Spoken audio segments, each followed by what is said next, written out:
Good morning બચ્ચા, કેમ છો બધા? કેમ બાકી વરસાદ એમ આવે છે ને દીકરા? ક્યાંય નાવા ન જતા હો બેટા, શરદી થઈ જશે. પછી તમને ખબર ને શરદી થાય એટલે શું થાય? અચ્છા, બધા મજામાં દીકરા? ઓકે, તો આપણે સેકન્ડ ચેપ્ટર લઈએ છીએ અને સેકન્ડ ચેપ્ટરની ગુરુવારે પાછી ટેસ્ટ પણ છે. એટલે હું એવું ધારણા છે કે તમારું બધાનું પ્રિપરેશન અત્યાર સુધીનું જેટલું ચાલ્યું છે એટલું આઈ થિંક થઈ ગયું હશે, બરાબર ને? સેકન્ડ ચેપ્ટર આપણે 11th આર્ટ્સનો પૃથ્વીનો ઉદ્ભવ અને તેની ઉત્ક્રાંતિ. હવે એમાં આપણે આગળ ઘણું બધું જોયું, એનું જુદી જુદી ઉદ્ભવની જુદી જુદી કથાઓ આપણે જુદા જુદા ધર્મની અંદર જુદી રીતે પ્રેઝન્ટ કરેલી છે, બરાબર છે? પછી તો આપણે જોયું કે ભાઈ વાયુઓ જુદા જુદા આપણે અંતરિક્ષની અંદર જોવા મળ્યા. પછી તો કે ભાઈ નિહારિકાઓ આપણે જોઈ, બરાબર ને? જુદી જુદી નિહારિકા ઉલ્કાના સ્વરૂપે કયા કયા સ્વરૂપે? તો કે ભાઈ ભરતી ઉત્કલ્પના ને પછી તો કે ભાઈ નિહારિકા ઉત્કલ્પના, બરાબર? આવી રીતના આપણે આગળ જોયું. પછી સૌર પરિવાર આપણે જોયો કે સૌર પરિવારમાં શું છે. પછી તો કે સૌર પરિવારની અંદર જુદા જુદા કહેવાય કે ગ્રહો આવેલા છે, એ આપણે જોયું, બરાબર? કેટલા ગ્રહો છે, કઈ રીતે છે એનું નિર્માણ, એ બધું આપણે આખો ચાર્ટ જોયો. હવે આપણે જોઈએ બિગ બેંગ અને તેના વિવિધ તબક્કાઓ. હવે બિગ બેંગ એટલે તમને એમ થશે, ઘણીવાર આપણે ઇમેજિન કરીએ કે યાર આ પૃથ્વીનું સર્જન છે એ કઈ રીતે થયું હશે, શું એવી ઉદ્ભવ થયો હશે, શું એવા વિસ્ફોટ થયા હશે, કઈ રીતે એની અંદર આખું વાતાવરણ છે એ જોવા મળે છે. આપણે જોઈએ તો એકબીજા ઉપર આપણે ડિપેન્ડ્સ છીએ, પોષણ કડીની જેમ, કારણ કે વાતાવરણ છે એટલે માનવ જીવ અસ્તિત્વ છે, બરાબર ને? તો એ બધાનું નિર્માણ કઈ રીતે ઝાડપાન ઉગ્યા હશે, કઈ રીતે એ આખું સૌર પરિવારમાંથી જ્યારે એ પૃથ્વી છૂટી પડી તો એ એક ધગધગતો લાવાનો ગોળો હતો, એ કઈ રીતે ઠર્યો હશે, એની અંદર આ બધી જે આપણે બધા અત્યારે રહીએ છીએ એનું જે અંદરનું નિર્માણ છે એ કઈ રીતે થયું હશે, એ એક ઇમેજિન કરીએ તોય તે આપણને એમ થાય કે યાર આ બધું શું હશે. કારણ કે ત્યારની તો આપણને કોઈને વિચારધારા જ નથી આપણી પાસે, ખાલી કલ્પના કે ઇમેજિંગ આપણે કરી શકીએ કે આમ હતું કે આમ હશે, બરાબર? કદાચ આપણને સાયન્ટિસ્ટો ઘણી રીતે સમજાવવાની કોશિશ કરતા હોય છે, પણ છતાંય તે ઘણીવાર આપણને એના મૂળ સુધીની કદાચ જાણ ઓછી પણ હોઈ શકે એવું આપણે જાણીએ. તો એમાં આપણે જોઈએ બિગ બેંગ અને તેના વિવિધ તબક્કા. હવે બિગ બેંગ એટલે એમ કહી શકાય છે કે બ્રહ્માંડનું એક વિસ્તરણ આખું છે, એમાંથી એક ભાગ છૂટું પડ્યું, બરાબર છે? બ્રહ્માંડમાંથી એક ભાગ છૂટું પડ્યું એટલે કે એ આખું છૂટું પડ્યું ત્યારે વિસ્ફોટ થયો, અને વિસ્ફોટ થયો ત્યારે એ જે જુદા જુદા નાના નાના કણોની અંદર એ પરિવર્તન પામ્યા. બ્રહ્માંડમાંથી જ્યારે એ છૂટું પડ્યું ત્યારે એમાં જુદી જુદી નાના નાના કણોમાં એ પરિવર્તિત થયું. કારણ કે કોઈ પણ જગ્યા ઉપર તમે જુઓ બોમ્બ ફૂટે છે ત્યારે એ એરિયાના જુદા જુદા પાર્ટ્સ ઉડતા હોય છે. માણસની માણસ ત્યાં હોય તો માણસના શરીરના એ પાર્ટ્સ ઉડે છે, કારણ કે વિસ્ફોટ થાય ત્યારે એ જેટલું આજુબાજુનો એરિયા છે એ જુદા જુદા નાના નાના કણોની અંદર એ પ્રસરિત પામે છે, બરાબર છે? તો આમ એ બિગ બેંગ તેના વિવિધ તબક્કાની અંદર એ છૂટું પડ્યું એટલે કે વિસ્ફોટ થયો, અને એ વિસ્ફોટ જ્યારે એ થયો એ કણોમાંથી સૂર્ય છૂટો પડ્યો ત્યારે સૂર્ય છૂટો પડ્યો ત્યારે વિસ્ફોટ થયો, અને તેના નાના ટુકડામાં વિભાજન થતાં તેને જુદા જુદા જગ્યા ઉપર પ્રસારિત આપણે જોઈ શકીએ છીએ. એમાં આપણે જોઈએ કે વર્તમાન બ્રહ્માંડના ઉદ્ભવના સિદ્ધાંતમાં સૌથી વધુ આધુનિક સિદ્ધાંતને વિસ્તરણ પામતા બ્રહ્માંડના સિદ્ધાંત તરીકે આપણે એને ઓળખીએ છીએ, બરાબર છે? તો એમાં આપણે જોઈએ કે 20મી સદીના વૈજ્ઞાનિકોએ પૃથ્વી તથા અન્ય ગ્રહો ઉપરાંત સમગ્ર બ્રહ્માંડના ઉદ્ભવ સંબંધિત સમસ્યાઓને ઉકેલવા પ્રયત્ન કર્યા કે ભાઈ કઈ રીતે આખું બ્રહ્માંડનો ઉદ્ભવ થયો, બ્રહ્માંડમાંથી જુદા જુદા ગ્રહો કઈ રીતે ઉદ્ભવ્યા, સૂર્ય કઈ રીતે પોતાના મૂળ સ્થિતિમાં અસ્તિત્વમાં આવ્યો, પૃથ્વી જ્યારે છૂટી પડી ત્યારે પૃથ્વી શું હતી, પછી પૃથ્વીની કઈ રચના થઈ, પૃથ્વીમાં કયા કયા આવરણો પછીથી ઉમેરાણા. આપણે જોઈએ છે ને 4 આવરણોથી આખી પૃથ્વીનું નિર્માણ છે. આ આખું એ બિગ બીના એટલે કે એ જે અંતરિક્ષમાંથી એટલે કે બ્રહ્માંડમાંથી જ્યારે એ છૂટું પડ્યું બધું, જુદા જુદા ભાગમાં એ ડિવાઈડ થયું, બરાબર છે. એમ પૃથ્વી પણ જુદા રીતે એ છૂટી પડી અને એ પોતે એની સ્થિતિમાં આવવાની કોશિશ થઈ. તો આમ સંબંધિત સમસ્યાઓને ઉકેલવા પ્રયત્ન કર્યા. વર્તમાનમાં બ્રહ્માંડના ઉદ્ભવ સંબંધે બિગ બેંગ સિદ્ધાંત વધુ આધુનિક ગણવામાં આવે છે, બરાબર છે. જે અત્યારે આપણે જોઈએ તો એ જે એનો સિદ્ધાંત છે બિગ બેંગનો, કે ભાઈ બ્રહ્માંડમાંથી જ્યારે છૂટું પડે છે ત્યારે એ નાના નાના કણોના સ્વરૂપમાં જ્યારે એ વિખેરાય છે, એ આધુનિક ગણવામાં આવે છે. અને આ સિદ્ધાંતને વિસ્તરણ પામતા બ્રહ્માંડની વિચારધારા કહે છે. જ્યારે એ વિસ્તરણ પામ્યું, જ્યારે અસ્તિત્વમાં આવ્યું, એને આપણે શું કહેવામાં આવે છે? અંડરલાઈન કરો કે બ્રહ્માંડની વિચારધારા તરીકે ઓળખવામાં આવે છે.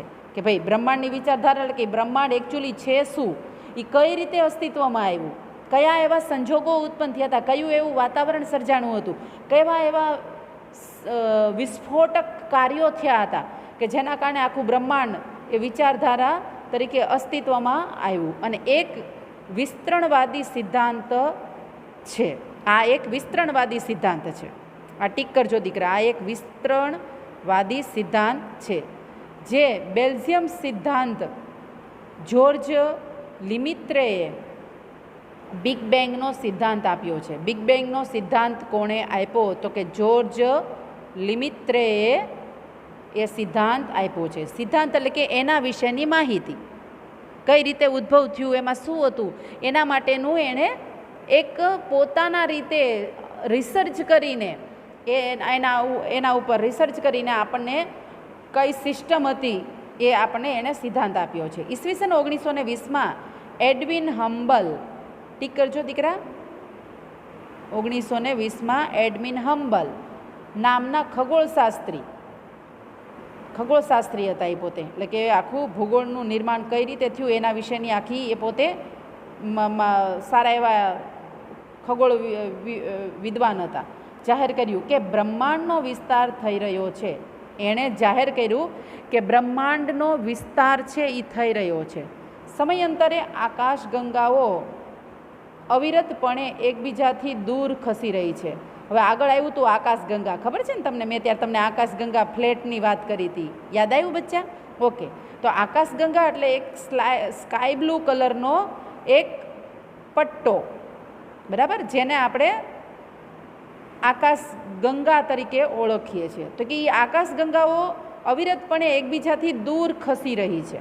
એ આખી પટ્ટો છે એ એકબીજાથી દૂર ખસી રહ્યો છે. અને બિગ બેંગના સિદ્ધાંત અનુસાર બ્રહ્માંડના વિસ્તરણ સંદર્ભે વિવિધ તબક્કા નીચે જણાવેલી અવસ્થાઓમાં થઈ રહ્યા છે, બરાબર છે. તો હવે આગળ આપણે જોઈએ કે બ્રહ્માંડનું વિસ્તરણ સંદર્ભે કયા કયા તબક્કાઓ જોવા મળે છે, કઈ રીતે એનું આખું નિર્માણ છે, તેના આપણે જોઈએ તો 5 તબક્કાઓ છે, 5 સિદ્ધાંત કે 5 એના રિલેટેડ કાર્ય આપણે જોઈ શકીએ છીએ. તો એમાં પહેલું જોઈએ, બ્રહ્માંડની રચના જેનાથી થઈ છે તે પદાર્થો પ્રારંભે એક નાના ગોળાના સ્વરૂપમાં હતા, બરાબર છે. શું? તો કે બ્રહ્માંડની જે રચના થઈ ત્યારે એ પદાર્થો નાના ગોળાના સ્વરૂપમાં હતા. એટલે એમ કહી શકાય કે વર્તમાન બ્રહ્માંડના ઉદ્ભવના સિદ્ધાંતમાં સૌથી વધુ આધુનિક સિદ્ધાંતને વિસ્તરણ પામતા બ્રહ્માંડના સિદ્ધાંત તરીકે આપણે એને ઓળખી શકીએ છીએ. તો આગળ આપણે જોઈએ તો કે ભાઈ તે પદાર્થો પ્રારંભે એક નાના ગોળાના સ્વરૂપમાં હતા, એક જ સ્થાને તે સ્થિર હતા. જ્યારે બ્રહ્માંડની રચના થઈ ત્યારે તે પદાર્થ પ્રારંભે એક નાના ગોળાના સ્વરૂપમાં હતા અને એ સ્થિર હતા, બરાબર છે, કોઈ હિલનચલન નહોતી, સ્થિર હતા. અને આ આદિ પદાર્થો એટલે કે બહુ કહી શકાય કે બ્રહ્માંડના કણોમાંથી સૂર્ય જ્યારે છૂટો પડ્યો ત્યારે જે વિસ્ફોટ થયો તે નાના નાના ટુકડામાં વિભાજિત થતાં તે વિભાજિત થયેલા ને આપણે કણો કહીએ છીએ. એટલે કે બહુ જૂના, એને આપણે આદિ પદાર્થ તરીકે ઓળખીએ છીએ. એટલે કે આદિ પદાર્થો અત્યંત સૂક્ષ્મ હતા, એટલે કે એકદમ બારીકાઈથી ઝીણા હતા, જેને આપણે નરી આંખે જોવામાં તકલીફ પડે એટલી સૂક્ષ્મતા હતી. અને તેઓનું તાપમાન અને ઘનતા ખૂબ જ હતા. એ નાના નાના કણો હતા પણ એનું તાપમાન, એની અંદરની ગરમી અને એની જાડાઈ ખૂબ હતી, એટલે કે વજન એનું ઘણું બધું હતું. ભલે નાના કણો હતા પણ એના વજનમાં એ ભારે જોઈ શકાય એવું હતું. અને અંદર પાછું તાપમાન પણ હતું, એટમોસ્ફિયર પણ હતું, ગરમી પણ હતી. આ ખૂબ જ નાના ગોળામાં પ્રચંડ વિસ્ફોટ, એટલે કે નાનકડા એવા ગોળામાંય પાછો પ્રચંડ વિસ્ફોટ થતાં તેમાં રહેલા આદિ પદાર્થો, મેં તમને આદિ પદાર્થ વિશે આગળ જોયું કીધું ને, તો કે આદિ પદાર્થોના કણો અંતરિક્ષમાં વિખરાઈ ગયા. બરાબર છે? આદિ પદાર્થના કણો અંતરિક્ષમાં વિખરાઈ ગયા, એટલે કે છૂટા પડ્યા અને જુદી જુદી દિશાની અંદર ફંટાઈ ગયા. હવે ત્રીજું જોઈએ, બિગ બેંગની ઘટના આજથી લગભગ 13.7 અબજ વર્ષો પહેલાં થઈ હશે એવું માનવામાં આવે છે. એટલે કે બિગ બેંગની ઘટના ક્યારે બની હશે? એટલે કે 13.7 અબજ વર્ષો પહેલાં, અંડરલાઈન કરજો દીકરા, થઈ હશે. પ્રચંડ વિસ્ફોટ પછી 1 સેકન્ડ કરતાં અધિક સમયમાં આદિ પદાર્થોના કણો અંતરિક્ષમાં ફેલાઈ જઈને બ્રહ્માંડમાં વિસ્તરણ પામ્યા. શું? તો કે જ્યારે એ 13.7 અબજ વર્ષ પહેલાં જે ઘટના રચિત થઈ, જે બ્રહ્માંડમાંથી એ જે જુદા જુદા ગ્રહ કહેવાય ને કે ગ્રહો છૂટા પડ્યા અને એ જે રચના રચાણી, એ પ્રચંડ વિસ્ફોટ પછી 1 સેકન્ડ કરતાં અધિક સમયમાં, 1 સેકન્ડના કરતાંય તે અધિક સમયની અંદર એ કણો છે એ પોતે અંતરિક્ષમાં ફેલાણા. એ કેટલી સ્પીડમાં ફેલાણા હશે તમે વિચાર કરો. એ અંતરિક્ષની અંદર ફેલાણા અને ફેલાઈ જઈને બ્રહ્માંડમાં વિસ્તરણ પામ્યા અને ત્યાં બ્રહ્માંડની અંદર એ વિસ્તરણ ફેલાવા માંડ્યા, એટલે કે વિચરવા પામ્યા હશે. બ્રહ્માંડનું વિસ્તરણ આજે પણ ચાલુ જ છે, હજુ પણ નવીનતા જોવા મળે છે. સમયાંતરે આપણે વિજ્ઞાન અને ટેકનોલોજી અત્યારે ખૂબ આગળ છે, એટલે આપણને એના વિશે ઘણી બધી માહિતી છે. એ ખગોળવિદો એટલે કે ખગોળશાસ્ત્રીઓ, એટલે કે એને એક પ્રકારના આપણે સાયન્ટિસ્ટ કહી શકીએ, એ આપણા સુધી ઘણી બધી માહિતી છે એ આપણને પહોંચાડે છે. કારણ કે અત્યારે આપણે જોઈએ છે કે પરિવર્તન ચાલતી પ્રક્રિયા છે. એ પછી માનવીનું પરિવર્તન હોય, માનવીની ખાણીપીણીનું પરિવર્તન હોય કે કોઈ વાતાવરણનું પરિવર્તન હોય, બધાની અંદર પરિવર્તન, કારણ કે પરિવર્તન એ ચાલતી પ્રક્રિયા છે. એટલે તો કે જુદા જુદા બ્રહ્માંડનું વિસ્તરણ આજે પણ ચાલુ છે. સમયાંતરે નવીનતા જોવા મળે છે, પરંતુ તેની ગતિ ધીમી પડી ગઈ છે. જ્યારે એ વિસ્ફોટ થયો ને એની જે સ્પીડતા હતી, કઈ સ્પીડતા હતી? કે અંતરિક્ષમાં ફેલાઈ જઈને બ્રહ્માંડમાં વિસ્તરણ પામ્યા હતા. બરાબર છે? અધિક સમયમાં આદિ પદાર્થોના કણો અંતરિક્ષમાં ફેલાઈ ગયા હતા. કેટલી સેકન્ડમાં? તો કે 1 સેકન્ડ કરતાં પણ અધિક સમયમાં. પણ હવે તો કે હવે એની ગતિ છે એ ધીમી પડી ગઈ છે, કારણ કે ઘણું બધું કાર્ય થઈ ગયું છે. હવે ધીમી ગતિએ કાર્ય થાય છે, એટલે કે હવે એટલું બધું જે ઓન ધ સ્પોટ જે સ્પીડમાં જે કાર્ય થવું જોઈએ, જ્યારે સ્ટાર્ટિંગમાં તમે જુઓ સ્કૂલે સવારે તમે આવ્યા હોય ત્યારે તમારી પાસે ખૂબ એનર્જી હોય ને, પછી તમે તો કે જ્યારે તમારો એન્ડિંગ હોય ત્યારે તમારી પાસે એટલી બધી એનર્જી ન હોય, એ તમે ધીમે ધીમે એનો યુઝ તમે તમારા બિહેવિયરની અંદર, બોલવાની સ્ટાઇલમાં, સમજવાની સ્ટાઇલમાં જોવા મળે છે. એમ આની જ્યારે સ્ટાર્ટિંગ થયું ત્યારે એની સ્પીડતા ખૂબ હતી, કારણ કે એની એનર્જી હતી. પણ હવે તો કે હવે ઘણું બધું કામ થઈ ગયું છે, એટલે એની ગતિ ધીમી પડી ગઈ છે. બિગ બેંગ થતાની સાથે માત્ર 3 જ મિનિટમાં પ્રથમ પરમાણુની ઉત્પત્તિ થઈ હશે. બરાબર છે? શું? તો કે જ્યારે એ વિસ્ફોટ થયો બ્રહ્માંડમાંથી જ્યારે છૂટું પડ્યું, એ પ્રક્રિયા જ્યારે થઈ ત્યારે એ માત્ર 3 જ મિનિટમાં પ્રથમ પરમાણુની ઉત્પત્તિ થઈ હશે. એટલે કે સૂર્યના વિસ્ફોટથી જે નાના નાના કણો બ્રહ્માંડમાં વિખેરાણા એની ઉત્પત્તિ થઈ હશે. બિગ બેંગ થયા બાદ આશરે 3 લાખ વર્ષ દરમિયાન તાપમાન 4500 ડિગ્રી કેલ્વિન સુધી નીચું આવી ગયું અને આણિવક પદાર્થોનું નિર્માણ થયું હશે. બરાબર છે? તો કે ભાઈ બિગ બેંગ થયા બાદ આશરે 3 લાખ વર્ષ દરમિયાન તાપમાન 45 ડિગ્રી કેલ્વિન સુધી નીચું આવી ગયું હતું. એટલે કે જે આખો વિસ્ફોટ થયો, આખો બ્રહ્માંડમાંથી જે બધું છૂટું પડ્યું, જુદા જુદા કણો સ્વરૂપે એ જે અસ્તિત્વમાં આવ્યા, બિગ બેંગની આખી પ્રોસિજર થઈ અને એ જ્યારે થઈ ત્યારે તાપમાન કેટલું હતું? કે 45 ડિગ્રી કેલ્વિન સુધી નીચું આવી ગયું હતું અને નીચું આવી ગયું અને આણ્વિક પદાર્થોનું નિર્માણ થયું હશે. એટલે કે પરમાણુમાંથી અણુની રચના થાય તેને આણ્વિક કહેવામાં આવે છે. શું તો કે પરમાણુમાંથી પરમાણુ ભેગા થવાથી અણુની રચના, એટલે કે પરમાણુ જ્યારે ભેગા થાય છે ત્યારે જે અણુની રચના થાય છે તેને આણ્વિક પદાર્થોનું નિર્માણ થયું હશે એમ કહેવામાં આવે છે. ઓકે, તો હવે આપણે જોઈએ પૃથ્વીની ઉત્ક્રાંતિ, કે ભાઈ હવે પૃથ્વીનું નિર્માણ કઈ રીતે થયું હશે. આ તો આપણે બિગ બેંગ જોયું કે આખું બ્રહ્માંડની વાત થઈ, કયા કયા અંતરિક્ષમાં કયા કયા સ્વરૂપે શું છૂટું પડ્યું, બરાબર છે, કયા કણો છૂટા પડ્યા, સૂર્યમાંથી કયો વિસ્ફોટ થયો, આ બધું આપણે આગળ જોયું. હવે આપણે જોઈએ પૃથ્વીની ઉત્ક્રાંતિ, એટલે કે પૃથ્વીનું સર્જન. પૃથ્વી આજે જે સ્વરૂપમાં જોવા મળે છે તે ભૂતકાળમાં ન હતી. એવું માનવામાં આવે છે કે પૃથ્વી છે એ અગ્નિશામક ગોળો હતો, ધગધગતો લાવા સ્વરૂપે એનું નિર્માણ થયેલું હતું. પૃથ્વીનું વર્તમાન સ્વરૂપ તેના ક્રમિક વિકાસના અનેક યુગો પછીનું પ્રાપ્ત થયેલું આજનું આપણે આ સ્વરૂપ છે ને એની અંદર આપણે બધા વસવાટ કરીએ છીએ. પણ પહેલાં તો ભાઈ પૃથ્વી તેના ઉદ્ભવ સમયે અતિશય તપ્ત વાયુના ગોળા સ્વરૂપે, તપ્ત એટલે ગરમ, અગ્નિશામક ગોળા સ્વરૂપે હતી. પૃથ્વી પરનું વાતાવરણ હાઇડ્રોજન અને હિલિયમ વાયુઓનું બનેલું હતું. બરાબર છે, એનું આખું વાતાવરણ શેના કયા વાયુથી બનેલું હતું? તો કે હાઇડ્રોજન અને હિલિયમ વાયુઓનું એ બનેલું હતું. પરંતુ આજે પૃથ્વી જળ અને જીવજગતથી પણ સુશોભિત એક સુંદર જીવંત ગ્રહ છે.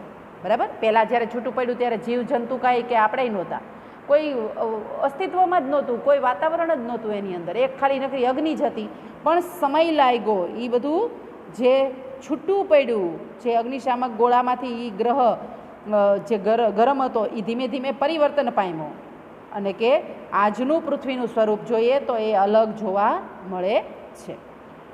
માટે તમને કદાચ ખબર હોય તો દીકરા, આપણે 8મા ધોરણની અંદર ફર્સ્ટ સેમની અંદર ચેપ્ટર આવતું સેકન્ડ, આપણી આસપાસ શું આવતું ને, એમાં આપણે જોયું હતું કે જુદા જુદા આવરણો, પૃથ્વી કઈ રીતે નિર્માણ થયું ને પૃથ્વીની અંદર કયા કયા આવરણો હતા. એ સેમ ટુ સેમ પાછું અત્યારે 11th અંદર છે, આવરણ 4 બરાબર. જોઈએ આગળ કે સુંદર જીવજંતુ એ તપ્ત ગોળામાંથી હાઇડ્રોજન ને વાયુઓ છૂટા પડ્યા અને જળ અને જીવજગતની પણ સુશોભિત એક સુંદર જીવંત ગ્રહ છે. પૃથ્વીના આ રૂપ પરિવર્તન માટે અનેક ઘટનાઓ અને પ્રક્રિયાઓ જવાબદાર છે એવું માનવામાં આવે છે. જુદા જુદા ખગોળશાસ્ત્રીઓ જુદી જુદી પ્રક્રિયાથી દર્શાવતા જોવા મળે છે. પૃથ્વી સપાટીના લગભગ 71% વિસ્તાર ઉપર જળાશય પથરાયેલો છે. આપણે જોઈએ જ છીએ કે પૃથ્વીને 4 ભાગમાં ડિવાઈડ કરીએ તો 3 ભાગની અંદર પાણી છે, એટલે કે 71% વિસ્તાર ઉપર આપણે પાણી જોઈ શકીએ છીએ. આપણા પૃથ્વીના ગોળાની અંદર તમે જુઓ કેટલું સ્કાય બ્લુ કલર છે. જમીનનું નિર્માણ બહુ ઓછું છે ને છતાંય તે આપણને આવડું મોટું વિશ્વ લાગે છે. તો તમે વિચાર કરો કે 3 ભાગની અંદર જમીન અને 1 ભાગમાં પાણી હોત તો પહેલાં તો જાણે માનવ કે જીવ અસ્તિત્વ જ ન હોત, પણ આ તો ઇમેજિન કરીએ તો તે કેવડી મોટી સૃષ્ટિ થાત. તેથી તેને જલીય ગ્રહ પણ કહેવામાં આવે છે. 71% પાણીથી ઘેરાયેલું છે, એટલે કે જળવાળો ગ્રહ કહેવામાં આવે છે. પૃથ્વીની ચારે બાજુ વીંટળાઈને આવેલા હવાના આવરણને આપણે વાતાવરણ કહીએ છીએ અને વાતાવરણ પૃથ્વી પરની વિશાળ જળરાશિને જલાવરણ કહીએ છીએ. વાતાવરણમાં રહેલા ઓક્સિજન અને નાઇટ્રોજન વાયુઓ જીવસૃષ્ટિને જીવંત રાખે છે, કારણ કે આપણા અસ્તિત્વ માટે ઓક્સિજન જે પણ વાયુઓ છે એ મહત્વતા ધરાવે છે, એનું સ્થાન છે. હું તમને ઘણીવાર કહું છું કે પૃથ્વીની અંદર એક પણ વસ્તુ નાનકડી એવી સોયના અણી જેટલી તે એમને એમ નથી મૂકી, એનોય તે કાંઈક ને કાંઈક ઉપયોગમાં આવતું જોવા મળે છે. બરાબર છે, તો એ એક જળરાશિ પછી જોવા મળે છે. અને આમ ઓક્સિજન અને નાઇટ્રોજન વાયુઓ જીવસૃષ્ટિને જીવંત રાખે છે, કારણ કે એના દ્વારા આપણું અસ્તિત્વ જોવા મળે છે. પહેલાં તો આપણી શ્વસન ક્રિયા જોઈએ તો કે શ્વસન ક્રિયામાં ઓક્સિજન મહત્વતા ધરાવે છે ને, નતર આપણો શ્વાસ જ ન ચાલે તો માનવ અસ્તિત્વ જ નથી, પોસિબલ જ નથી.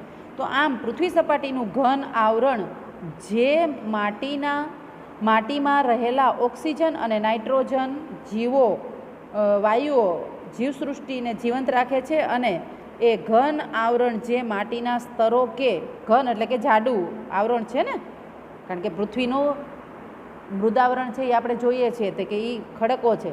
આવરણ માટીના સ્તરો કે ખડક સ્તરોનું બનેલું છે, તેને આપણે મૃદાવરણ કહેવામાં આવે છે.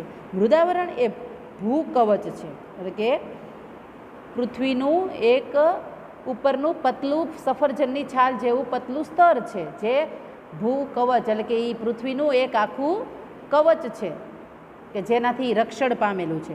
વાતાવરણ, જલાવરણ અને મૃદાવરણ આ ત્રણેય આવરણોમાંથી જુદી જુદી જીવસૃષ્ટિ અસ્તિત્વ ધરાવે છે. સમગ્ર જીવસૃષ્ટિને સાંકળતા આવરણને આપણે જીવાવરણ કહીએ છીએ. પહેલાં બધું આવી ગયું, જીવાવરણ છે એ પછી આવ્યું, કારણ કે બધું જ પૃથ્વીની અંદર નિર્માણ થઈ ગયું. જળ ને વાતાવરણ ને વાયુઓ ને પૃથ્વીનું વ્યવસ્થિત રીતે સ્ટેબલ ને એની અંદરથી અગ્નિશામક જે કાર્યો હતા એ પૂરા થયા.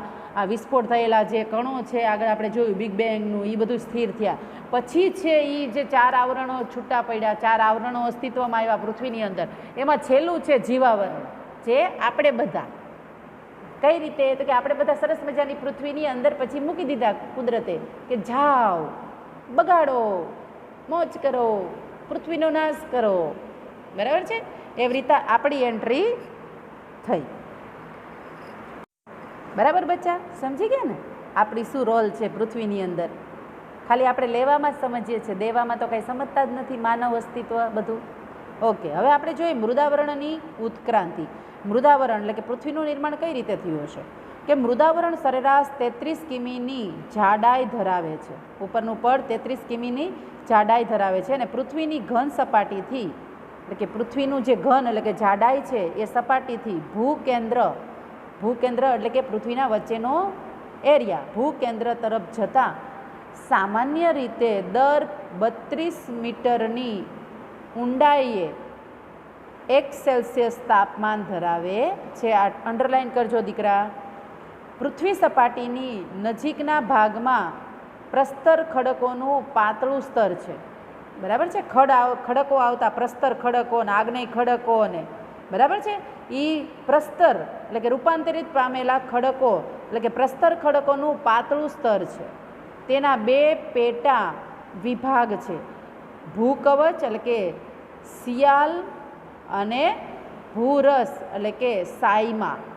સિયાલ સ્તર ગ્રેનાઇટ ખડકોનું અને સાયમા સ્તર બેસાલ્ટ ખડકોનું બનેલું છે. અંડરલાઇન કરજો દીકરા. શું તો કે ભાઈ સિયાલ સ્તર ગ્રેનાઇટ ખડકોનું બનેલું છે, એટલે અંડરલાઇન કરજો અહીંયા. બરાબર છે? ગ્રેનાઇટ ખડકોનું અને સાયમા સ્તર એ બેસાલ્ટ ખડકોનું બનેલું છે. ખડકો એટલે કે જુદા જુદા પૃથ્વીના જે ભાગ છે, જે સ્તર છે, જે જુદા જુદા ઘન સ્વરૂપે આપણે પથ્થરો કે એનું જમીનનું નિર્માણ આપણે જોઈ શકીએ છીએ.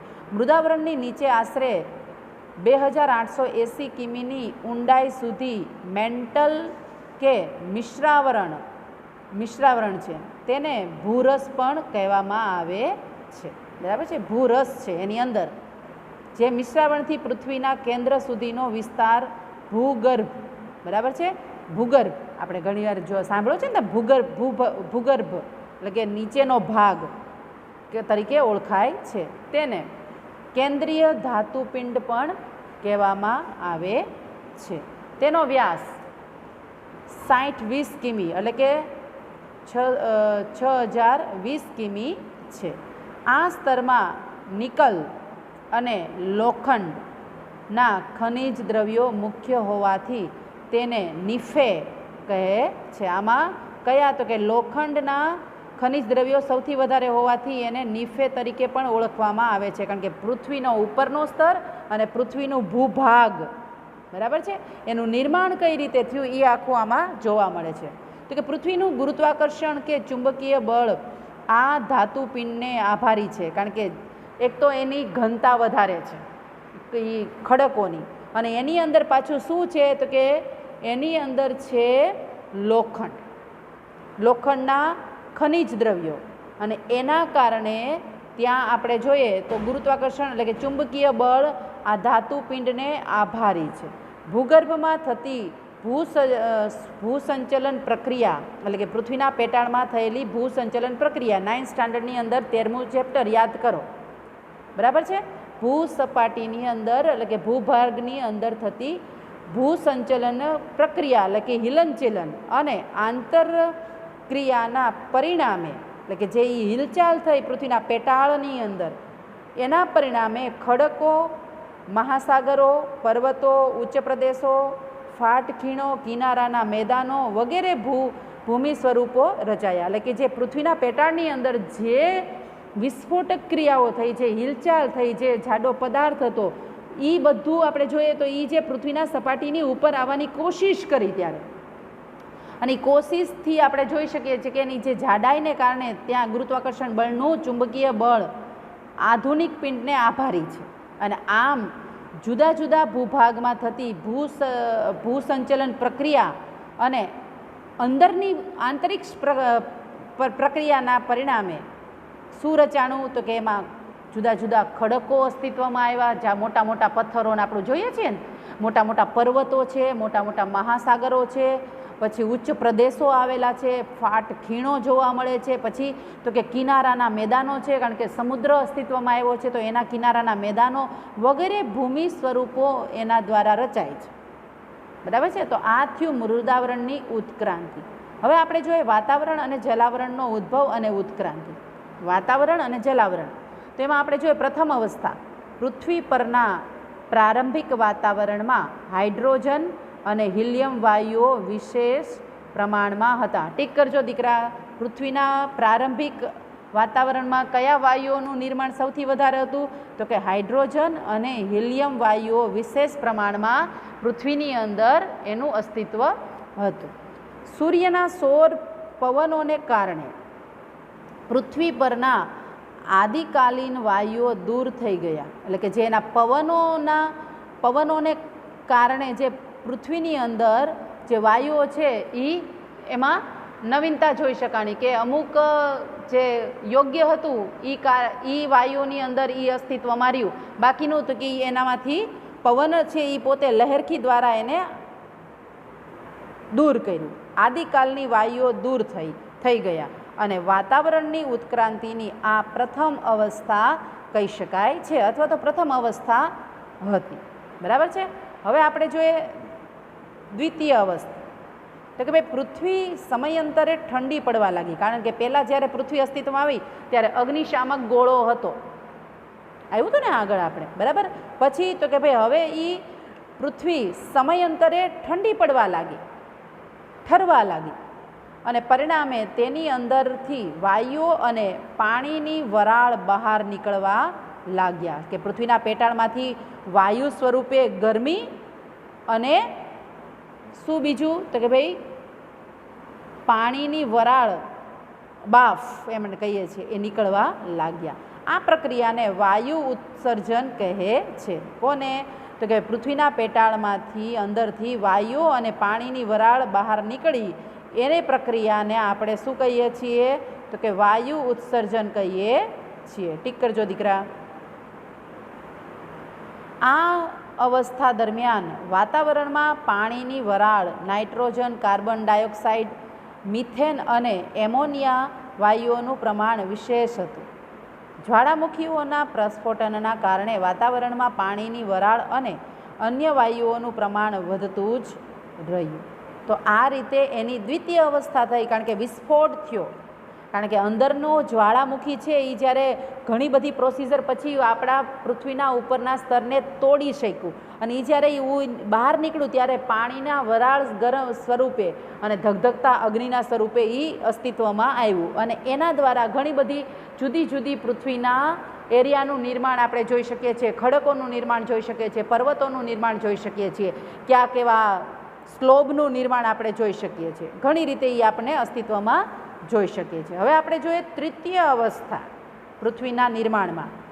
આ અવસ્થામાં પૃથ્વી ઠંડી પડવાના કારણે વરાળનું ઘનીભવન શક્ય બન્યું, બરાબર છે. વરાળનું શું થયું કે બરાબર છે. તો કે ભાઈ તૃતીય અવસ્થામાં આપણે તો કે ભાઈ આ અવસ્થામાં પૃથ્વી ઠંડી પડવાના કારણે વરાળનું ઘનીભવન શક્ય બન્યું, એટલે કે ભાઈ વરાળનું ઘનીભવન એટલે કે વરાળ સ્વરૂપે જે લાવા હતો, લિક્વિડ હોય ને, લાવાનો રસ હતો એકદમ ધગધગતો અગ્નિશામક, તો કે લાવા છે એ સમયાંતરે ઠંડો પડ્યો, કારણ કે અગ્નિશામક જ આખો પૃથ્વીનો ગોળો હતો, એટલે એ લાવા ચારેય સાઈડ પ્રસરેલો જોઈ શકાયો હતો. અને લાવાના કારણે જ આમ જોવા જાય ને તો જમીનના ખડકોનું નિર્માણ થયું છે, કારણ કે એ રસ જ્યારે ઠરે છે ત્યારે એ મોટા મોટા પથ્થરના સ્વરૂપમાં જોવા મળે છે. બાકી પૃથ્વીનું ઉપરનું પડ તો એમ કહેવામાં આવે છે કે સાવ સફરજનની છાલ જેવું પતલું છે, પણ એને ટકાવી રાખવા નીચેના જે ખડકો છે એ લાવાથી બનેલા આપણે કહી શકીએ છીએ, જોઈ શકીએ એવું આપણે અનુમાન છે.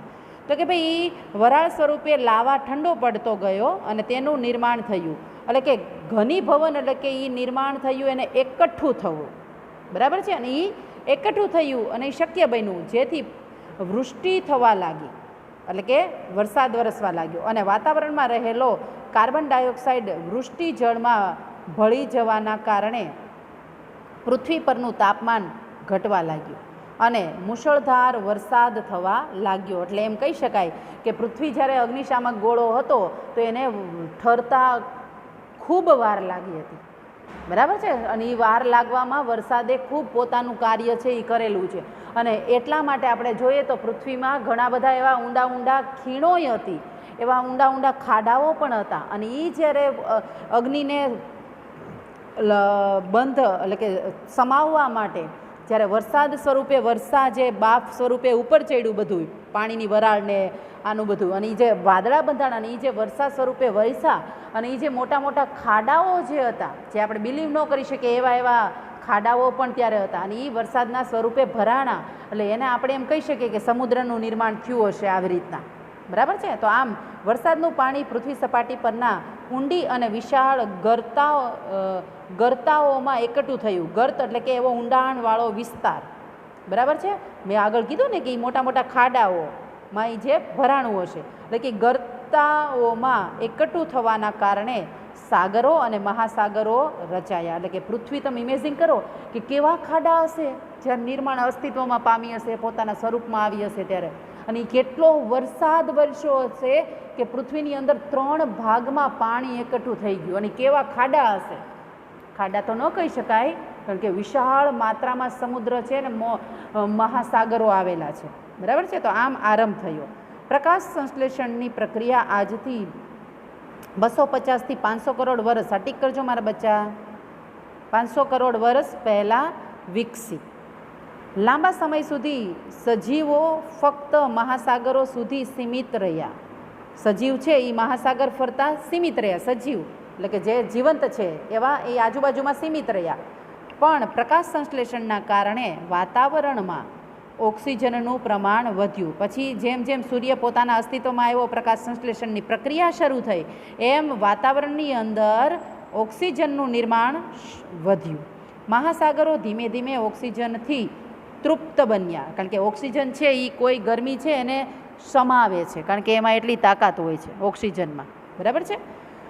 અને આમ વાતાવરણમાં ઓક્સિજન વાયુની માત્રા 200 કરોડ વર્ષ પહેલાં પ્રમાણસર બની એવું માનવામાં આવે છે. તો આમ હતું આપણું આખું પૃથ્વીના નિર્માણમાં સ્ટાર્ટિંગમાં કઈ પ્રોસિજર થઈ હતી, કયા કાર્યો થયા હતા, બરાબર છે. હવે આપણે જોઈએ જીવનો ઉદ્ભવ. પછી છેલ્લે આવ્યા આપણે બધાય મસ્તીના સરસ મજાના કલરફુલ. તો કે ભાઈ પૃથ્વી પરનું પ્રારંભિક વાતાવરણ સજીવના ઉદ્ભવ અને વિકાસ માટે પ્રતિકૂળ હતું. જે સ્ટાર્ટિંગનું જે વાતાવરણ હતું ત્યારે આપણું અસ્તિત્વ, આપણો વિકાસ એ પ્રતિકૂળ વાતાવરણ ત્યારે ઉદ્ભવેલું હતું, અને તેથી જીવનો ઉદ્ભવ પૃથ્વી ઉદ્ભવના અંતિમ ચરણમાં શક્ય બન્યો. પૃથ્વી એકદમ પરફેક્ટ થઈ ગઈ, અંદરથી બધી ગરમી જતી રહી, ધગધગતો લાવા જતો રહ્યો, પરફેક્શન સાથે સમુદ્ર ભરાઈ ગયા, સરસ મજાના જંગલોનું નિર્માણ થયું, સરસ મજાના જીવ જંતુઓનું ધીમે ધીમે નિર્માણ થયું. તમે બાઇબલ રીડ કરી હશે ને તો એમાં પૃથ્વીનું સર્જન કઈ રીતે થયું એ આખું વિસ્તારથી સમજાયું છે, કે પહેલાં શું આવ્યું ને પછી શું આવ્યું ને પછી શું આવ્યું ને છેલ્લે, તો કે છેલ્લે માનવ આવ્યો. આદિ ઈવ અને આવે છે ને ઓલું ઈવ અને આદવ એ બંનેનો અસ્તિત્વ થયું, અને એના દ્વારા પછીથી જીવનું નિર્માણ આપણે જોઈ શકીએ છીએ. તો આમ વાતાવરણ સજીવના ઉદ્ભવ અને વિકાસ માટે પ્રતિકૂળ હતું, તેથી જીવનો ઉદ્ભવ પૃથ્વી ઉદ્ભવના અંતિમ ચરણમાં શક્ય બન્યો. પહેલાં જીવજંતુ આવ્યા, બીજા બધા આવ્યા, પછી આપણે આવ્યા છે. આધુનિક વિજ્ઞાનીઓ જીવના ઉદ્ભવને એક રાસાયણિક પ્રક્રિયા માને છે. શું? તો કે જીવના ઉદ્ભવને આધુનિક અત્યારના જે વૈજ્ઞાનિકો છે, આધુનિક અત્યારના, એ જીવના ઉદ્ભવને એક રાસાયણિક પ્રક્રિયા માને છે. સૌથી પહેલાં જટિલ જૈવ અણુનો ઉદ્ભવ થયો. શું?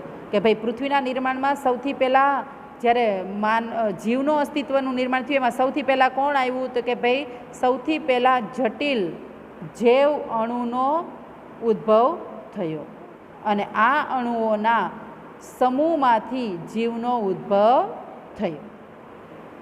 2,50 કરોડથી 57 કરોડ વર્ષ દરમિયાન પૃથ્વી પર મહાસાગરોના પાણીમાં સૌથી પ્રથમ અતિ સૂક્ષ્મ જીવસૃષ્ટિનો પ્રારંભ થયો હશે. એટલે કે એકદમ સૂક્ષ્મ, એટલે આપણે અમીબા કહી શકીએ, બરાબર ને? એનાથી સ્ટાર્ટિંગ થયું હશે. શરૂઆતના જીવો એક કોષના બનેલા અને અમીબા નામથી ઓળખાયા. જો આવ્યું, અમીબા નામથી ઓળખાયા, એટલે કે એકદમ સૂક્ષ્મ એટલા બધા કે એને આપણે માઇક્રોસ્કોપની અંદર ઝીણી નજરે જોઈએ ને ત્યારે આપણને આપણે એને જોઈ શકીએ, એટલા અમીબા સૂક્ષ્મમાં છે. તો કે ભાઈ મહાસાગરોના પાણીમાં સૌથી પ્રથમ અતિ સૂક્ષ્મ જીવસૃષ્ટિનો પ્રારંભ થયો હશે. શરૂઆતના જીવો એક કોષના બનેલા હશે અને એ અમીબા નામથી ઓળખાયા. આ અતિ સૂક્ષ્મ જીવો હાડકા વગરના લોચા જેવા હતા. કારણ કે હાડકા નહોતા, હાડકા ન હોય એટલે એ એકદમ સાવ ગારા જેવું હોય, સૂક્ષ્મ, બરાબર છે, સાવ લોચા જેવું હોય. આ તમે ઓલી જેલીફિશ જોઈ છે, એ જેલીફિશને તમે ઉપાડો એટલે એની અંદર હાડકું ન હોય, એટલે બધું આમ પડતું હોય નીચે, એને ઉપાડો ને ત્યારે એનો રસ બધો એ સાવ સોફ્ટ હોય, સોફ્ટ ટૂંકમાં. સમયાંતરે કોમળ હાડકાવાળા પ્રાણીઓમાંથી કરોડરજ્જુ અને જડબા વગરના કરચલા જેવા જીવોનો ઉદ્ભવ થયો. જો બહુ મસ્ત છે. પૃથ્વીમાં સૌ પ્રથમ કોનો ઉદ્ભવ થયો?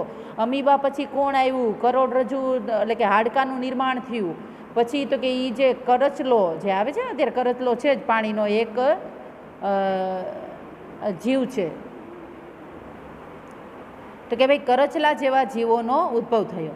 વનસ્પતિ સૃષ્ટિના વિકાસને પણ કરોડો વર્ષ લાગ્યા હશે. વનસ્પતિ સૃષ્ટિના વિકાસને, જેમ પૃથ્વીના અસ્તિત્વને કેમ કરોડો લાગ્યા વર્ષ, એમ વનસ્પતિ સૃષ્ટિના વિકાસને પણ કરોડો વર્ષ લાગ્યા છે. સૌ પ્રથમ મહાસાગરમાં લીલ એટલે કે શેવાળ, પછી જમીન પર ઘાસ તથા નાના નાના છોડ અને કાળક્રમે ફૂલવાળા છોડ, વેલા અને વેલી વૃક્ષોની ઉત્પત્તિ થઈ છે. ત્યાર પછી કરોડરજ્જુવાળા ડોક તથા પૂંછડીવાળા પ્રાણીઓનો વિકાસ થયો. જો કેટલું કુદરતના તમે પાસાઓ તો તમે જુઓ કે કોણ પહેલાં મહત્વતા ધરાવે છે એની એન્ટ્રી છે, કોની એન્ટ્રી પછી હોવી જોઈએ એની પછી જ એન્ટ્રી છે. પહેલાં તો કે લોચા જેવા સાવ સોફ્ટ એવા જીવનો ઉદ્ભવ થયો, પછી એમાંથી જુદી જુદી પ્રોસિજર દ્વારા કુદરત સાયન્સને અનુકૂળ આવતા એણે જુદા જુદા જીવોનું નિર્માણ કર્યું. કયા જીવ કઈ રીતે આવ્યા, હાડકાવાળા કઈ રીતે આવ્યા, એના પછીના સ્ટેપમાં કોણ આવ્યું, એ બધું વાતાવરણને એટેચ થઈ અને પૃથ્વીની અંદર કુદરતે આ બધું પાસા જુદા જુદા જીવ સ્વરૂપે આપણને મૂકેલા જોઈ શકાય છે. ત્યાર પછી શારીરિક રચનામાં ફેરફાર થતાં, પછી તો કે આપણા શરીરના બંધારણ, શારીરિક રચનામાં ફેરફાર થતાં મહાકાય પક્ષીઓ, મહાકાય ધરાવતા ડાયનોસોર, ત્યારે એમ કહી શકાય કે ડાયનોસોરની ઉત્પત્તિ ત્યારે હશે, જેવા મોટા કાય વિસ્તારવાળા પ્રાણીઓનો ઉદ્ભવ થયો. જમીન પરનું વાતાવરણ અનુકૂળ બનતા, જેમ જેમ સમયાંતરે વાતાવરણની અંદર નવીનતા આવતી ગઈ એમ એમ જીવજંતુઓ અસ્તિત્વમાં આવતા ગયા. વાતાવરણ અનુકૂળ બનતા આંચળવાળા પ્રાણીઓ અસ્તિત્વમાં આવ્યા. આ પ્રાણીઓ ઈંડા મૂકવાને બદલે બચ્ચાને જન્મ આંચળ, એટલે કે જે દૂધ પી શકે ને, આંચળવાળા પ્રાણીઓ, બરાબર છે, જેના દ્વારા પોતાનું બાળક દૂધ પી શકે, એટલે કે પ્રાણીઓ અસ્તિત્વમાં આવ્યા. આ પ્રાણીઓ ઈંડા મૂકવાને બદલે બચ્ચાને જન્મ આપવા લાગ્યા. બચ્ચાના જન્મ પછી તેઓ તેમની સંભાળ લેતા હતા. આશરે 4 કરોડ વર્ષ પહેલાં, ટીક કરજો દીકરા, ફકરો જોરદાર છે. 4 કરોડ વર્ષ પહેલાં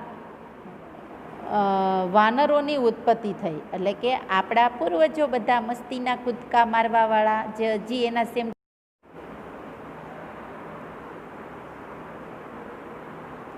શું તો કે ભાઈ 4 કરોડ વર્ષ પહેલાં વાનરોની ઉત્પત્તિ થઈ અને કાળક્રમે ચિમ્પાન્ઝી, ગોરીલા અને બબૂન પ્રકારના વિકસિત મગજવાળા પ્રાણીઓની ઉત્પત્તિ થઈ.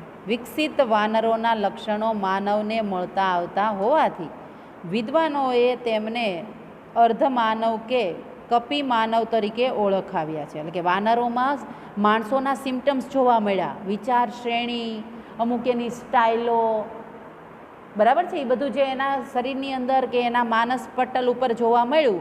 એટલે એમ કહી શકાય છે કે વિદ્વાનોએ તેમને અર્ધમાનવ કે કપી માનવ તરીકે ઓળખવા લાગ્યા. જો પાછળનું પેજ જો દીકરા, એમાં કઈ કઈ સૃષ્ટિ, જીવ સૃષ્ટિ ઉદ્ભવી,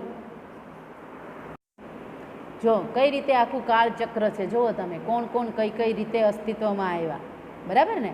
આખું આ ડાયાગ્રામ જુઓ તમે કે એની અંદર કોણ પહેલાં આવ્યું ને કોણ પછી આવ્યું ને પછી તો કે છેલ્લે જો આધુનિક માનવ મધ્યરાત્રિના 2 સેકન્ડ પહેલાં, બરાબર, જો આધુનિક માનવને લાસ્ટ મૂક્યા છે, અહીં અમીબાથી શરૂ કર્યું છે, પછી કોણ આવ્યું ને પછી કોણ આવ્યું જો છે, બધું છે. ખાલી જીવ જ નથી, એની અંદર કુદરતના દરેક પાસાનો આખો ડાયાગ્રામ જોરદાર છે, બરાબર છે. જીવો પૂરતી માત્રામાં ઉપલબ્ધ, ને પછી વનસ્પતિનો ધરતી પર વિકાસ, ને પછી તો કે ભાઈ પૂરા જીવ મહાકાલ્પ, એટલે કે કીટકો અને ઉભયજીવી જીવોનું આગમન, ને પછી તો કે ભાઈ મધ્યજીવ મહાકાલ્પ, એટલે કે શરીર સૂપ યુગનો અંત, સરીસૃપોનો પ્રારંભ, એટલે કે પેટે ઘસડાઈને ચાલતા એ પ્રાણીઓ, બરાબર. પછી તો કે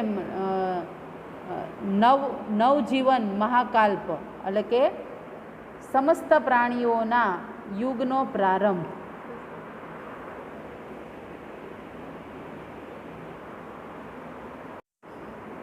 સસ્તન, ઓ દીકરા, સોરી, તો કે ભાઈ સસ્તન પ્રાણીઓ, એટલે કે જે બાળકને જન્મ આપી શકે એવા પ્રાણીઓ, બરાબર છે. તો એ સસ્તન પ્રાણીઓના યુગનો પ્રારંભ, બરાબર છે બાળકો. હવે તો તમે આ ડાયાગ્રામ જુઓ, પછી આગળ જુઓ તમે કે માનવ ઇતિહાસ મધ્યરાત્રિના 1/4 સેકન્ડ પહેલાં શરૂ થયો.